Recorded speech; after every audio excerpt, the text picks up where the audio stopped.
Hello Hunters, Autobot Dawson Gaming here with a very special video today. We actually have the amazing voice actor for Bahari the Scientist in Sunbreak, Julian Smith, joining us. How are you doing today? Amazing, he says. I'm doing fine. Thanks for having me. No, absolutely. It was a great performance, man. Can you start by telling us a little bit about yourself? Yeah, so let's see.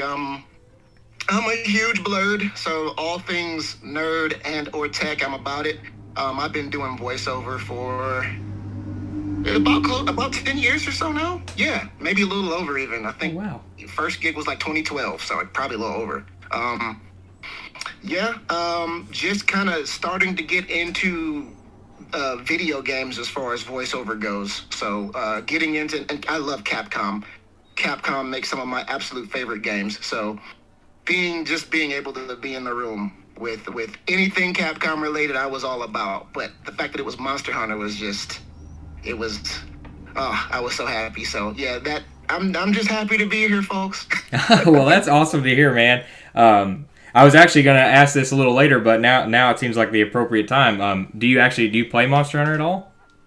I just started playing Monster Hunter, so I've had a friend gift me World. I played for a little bit. I enjoy it because it kind of reminds me of like FromSoft games, which I am all about. Oh yeah. I just got Rise, so I hopefully will have as soon as I get time to play.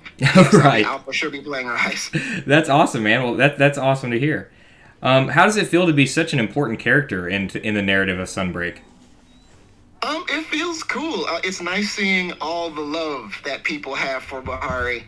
He's a fun character, and truthfully, he's like probably the closest representation I could probably ever get to myself in like character form. I am all about science. I was the kid growing up that read all the instructions and would tell everybody how to program their VCRs and microwaves and stuff like that. And he's absolutely that energy. Definitely. So I love him very much, and I'm so glad that so many other people seem to as well. That's awesome. When Capcom was kind of telling you about the character, were you excited because it was so much like yourself? 100%. Yeah, when I got the character size, I was like, oh man, this dude is literally me. Oh my God. Oh, that's great. That is great to hear. I actually had so this was sort of interesting. When they did the update announcement for Title Update 4, and they did like that sort of trailer, and they actually had you break the fourth wall as Bahari and give us the advertisement. What was it like doing that? Honestly, that felt closer to like an anime dub session because I was basically like when I recorded the initial lines, you would just go and we would record them wild, meaning that like you just record them. There's no picture, there's no nothing like that for most of that stuff. For that trailer, they pretty much already had it all laid out, and the Japanese Seiyu did all the work, and I basically dubbed over it. Okay. So it was still cool because anime is kind of like the next frontier. I want to try to hopefully kind of branch out into more. But it felt kind of like that. So like a lot of reading the picture. It was cool. I mean, it was, hey, anytime I get to play in the booth, I'm happy about it, especially with such a fun character. So that was fun. Oh, Out yeah. of the blue, too. I had no idea they were going to do that. So I was like, yeah. So it was, yeah, so they did tell you that was afterwards, not pre-planned. No. Oh, cool. Okay, I figured it probably was. I was like, you're coming back in for more work. And I'm like, cool. I had no idea what it was. Oh, that's awesome, man. I thought it was a really cool thing for sure.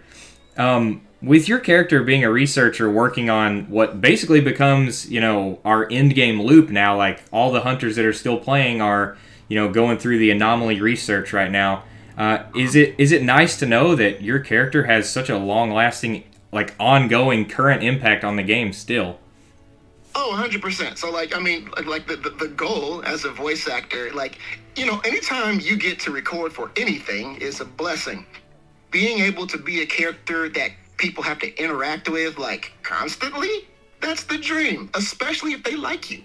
Yeah, absolutely. No, 100%. No, that's great. That's awesome, man. Yeah, no, I definitely, like, you can feel the energy of the character just radiate, and I noticed that just playing through the campaign on day one, It's good that we're still able to interact with the character so often because he really is very lively. Yeah, like that. So yeah, those lines when they had. That's the thing about Capcom. Like it's me, but cranked up to like 14. So like that, like when we were first starting recording the lines, you know, I'm kind of giving energy like this, blah blah blah. They're like, no, bigger. Bigger? Yeah, no, bigger. Oh man. No, that's it. Oh god, I'm like screaming. Oh my god, this dude is so jazzed. That's awesome. So it was fun. So they really wanted you to the session, but it was great. So you were basically like like a pro wrestler character. You were cranking your own personality up to 11. 100%, and that speaks to me because I'm a giant pro wrestling fan. Oh, so, really? Yeah, I was like, oh, absolutely. Awesome, absolutely. Man. Awesome. Well, we'll have to talk about that sometime too. Yes. Sir. So that brings me to this question. You mentioned that you love Capcom games earlier, but from any franchise, what would be your like number one like dream game series to play a character in? Street Fighter. Oh, really? Street Fighter. No. So I think I can disclose this because it's like this game is, Street Fighter 5 is dead. It's pretty much coming to an end. That was literally the very first audition I got to read for in Los Angeles when we came out here with Street Fighter 5. I won't say anything more, but just being able to audition for Capcom was like achievement unlocked. So now, next achievement, my platinum, if you will, to actually get in the game. That would be awesome. Well, I mean, I'm sure that with the big character you got in Monster Hunter, maybe that'll help you sort of get into that Street Fighter scene. It certainly won't hurt. Yeah, definitely. Is there a specific character you'd love to voice, or just anybody? I don't see okay, if we're talking legacy characters, I'm trying to think about characters who I would actually be a good fit for. I'm thinking probably Sean, off the top of my head. But there's more nuance to that sort of thing because he's a Latin American character. He's black, but he's Latin American. Right. I would honestly probably prefer to be a new character. Oh yeah, that would be, and the new characters always have so much hype behind them, like when they're revealed and everything. Exactly. So that would be great.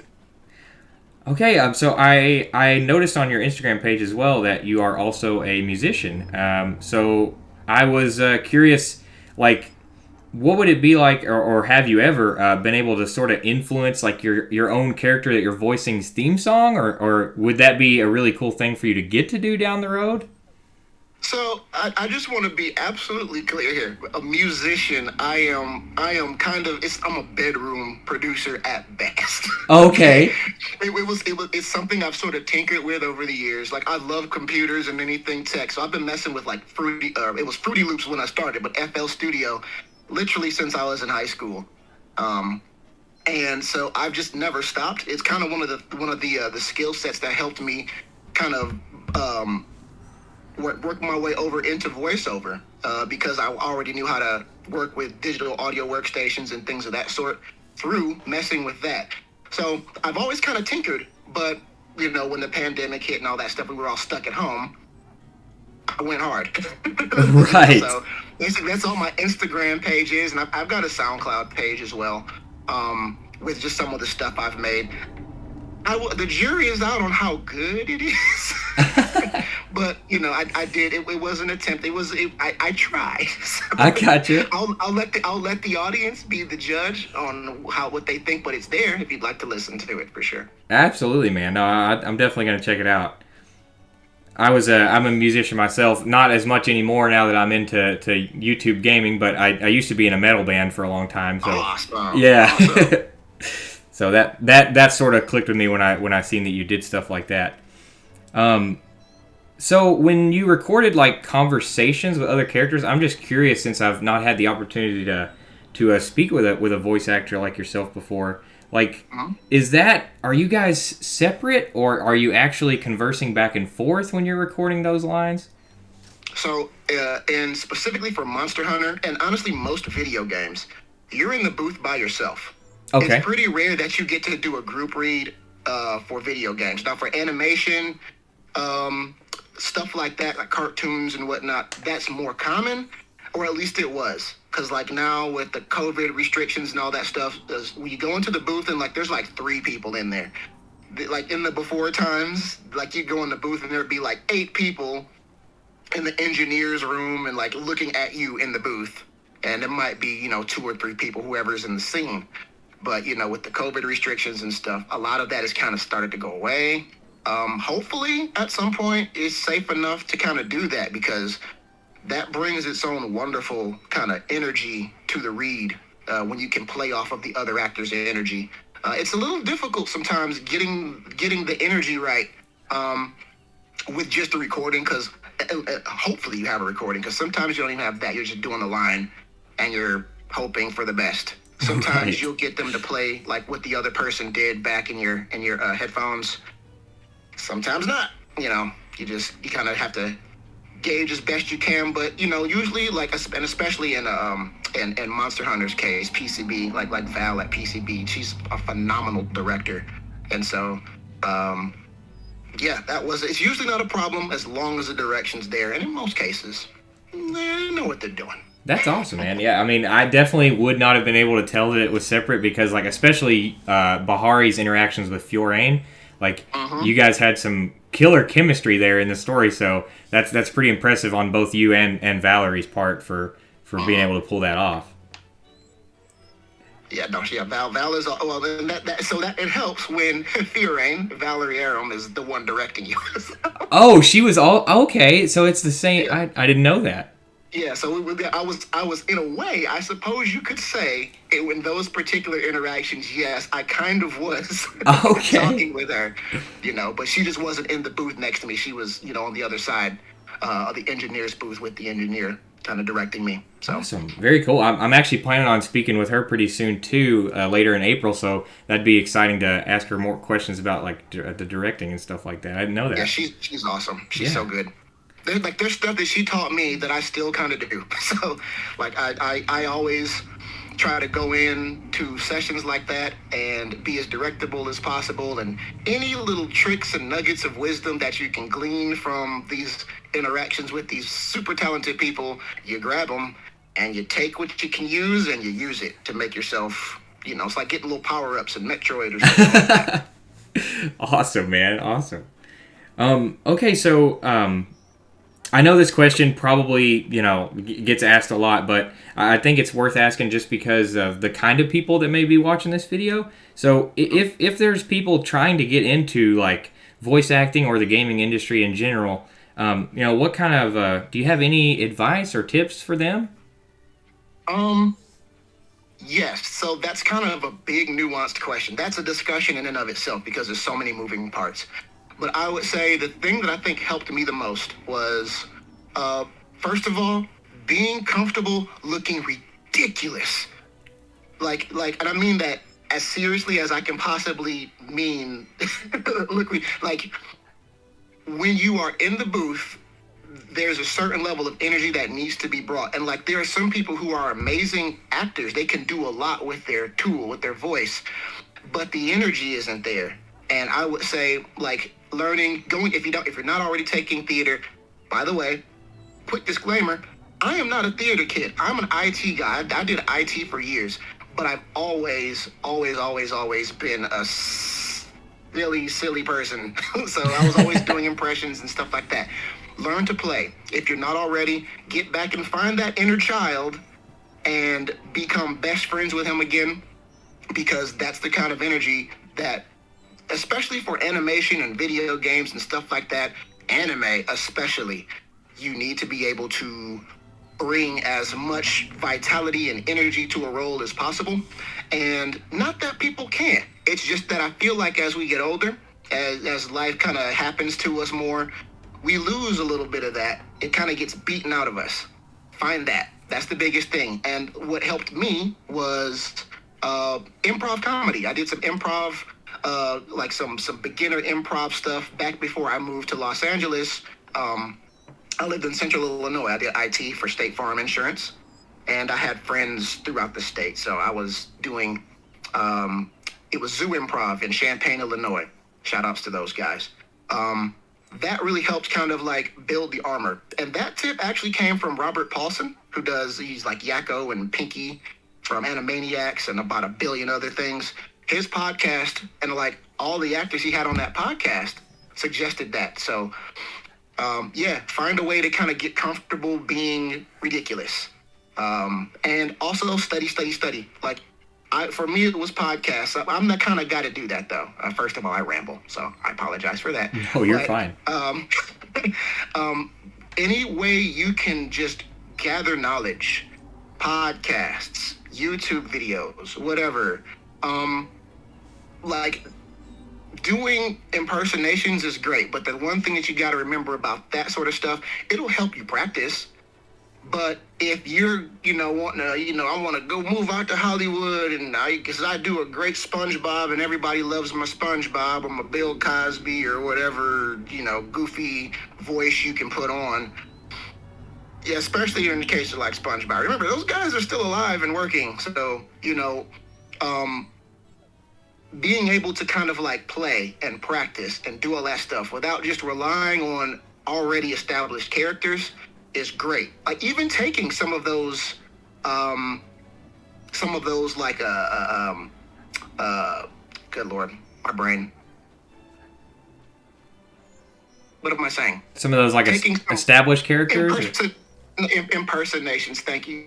Taking some of those impersonations and twisting them. Like, okay, you know how like when, like Family Guy, like how everybody would make fun of the Bill Cosby voice. We don't really talk about him too much anymore, but that voice is kind of like iconic, but it doesn't sound anything like him. Right. It's like just like marble mouth nonsense, right? Like, that sort of stuff, it's not even Bill Cosby anymore, but it's Bill Cosby. Like taking bad impersonations, those become all new voices. So if you're good at that stuff, like that's what I mean by kind of learn to play and be comfortable looking ridiculous, because sometimes when you think you messed up, you might have struck gold. So you just got to be able to play and then like be directable is the other big thing. Like when you're showing up to classes and things like that, which you will definitely want to do before you start trying to do this professionally, find some good classes to take. And that will vary depending upon where you are. But a lot of this stuff is online now, thankfully, kind of silver lining due to COVID. Be directable. And by that, I mean, do your best, listen to what the director has to say, and do your best to communicate with them to try to find out where they're trying to move you. That is more important than being able to do 30 accents, being able to do 50,000 different voices. Just be nice, be directable, be playful. Too long didn't read. There you go. Those are the big three. Awesome, man. No, that's killer advice for sure. I think that'll definitely resonate with the viewers there. And so my final question for you today, man, is do you have anything in your closing thoughts or anything that you'd like to say to fans of the game or to fans of your character in general? Just because it's such a unique opportunity to get to hear from an actual character in the game. Thank you for your support, all of you. Like being able to do my job is a privilege and an honor, and especially when people really, really resonate with characters like this, it means so much to us. So thank you so much for being fans like me. Thank you so much for supporting Capcom. Thank you so much for supporting me. It kind of indirectly. I appreciate you, and I'll see you out there. Awesome, man. Well, thank you so much again for your time. It was a real honor getting to talk to you, and I am really excited. Everybody just comment down below. If you can't think of a comment to say, just comment the word Bahari, and please subscribe so that you can see more stuff like this in the future. And again, thank you, Julian, so much. My pleasure. Thanks for having me.